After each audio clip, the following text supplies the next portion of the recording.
जय माता जी। नमस्ते दोस्तों। अगर मेरा तिलक गीत आपको अच्छा लगे तो प्लीज लाइक और सब्सक्राइब करना ना भूलें। सगरो सोर बाटे हो सरवा चोर बाटे हो, सगरो सोर बाटे हो सरवा चोर बाटे हो।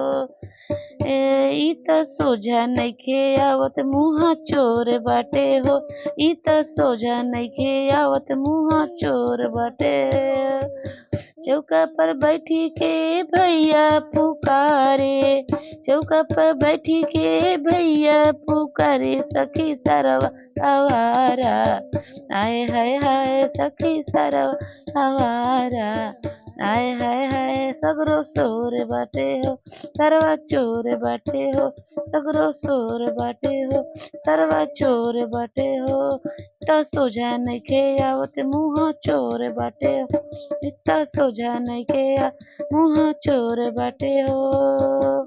चौकी पर बैठी के भैया पुकारा, चौका पर बैठी के भैया पुकारा, सखी सरवाया वारा, आए हाय हाय सखी सरवाया वारा, आए हाय हाय।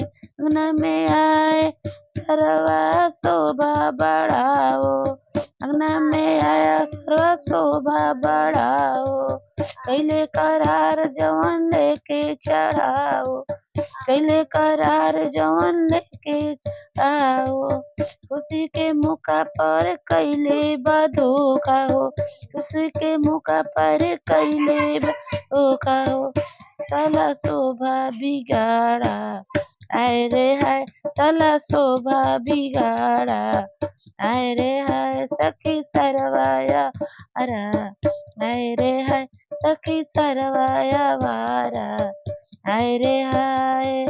पापा हमार बा एक ही डिमांड हो, पापा हमार बा एक ही डिमांड हो, जे कुछ चढ़ैला से ले अइला बरांड हो, जे कुछ चढ़ैला ले अइला बरांड हो। भैया के बा हमार एक ही डिमांड हो, भैया के बा हमर एक ही डिमांड हो, जे कुछ ले अइला चढ़ैला बरांड हो। चाचा के बा हमर एक ही डिमांड हो, चाचा के बा हमर एक ही डिमांड हो, जो कुछ ले अइला चढ़ैला बरांड हो।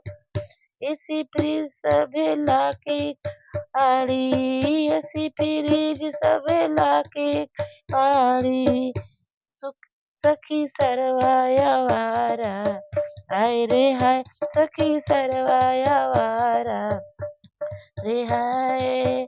चौकी पर बैठी के भैया पुकारा हो, चौकी पर बैठी के भैया पुकारा, सखी सरवाया वारा, आए रे हाय सखी सरवाया वारा, आए रे हाय।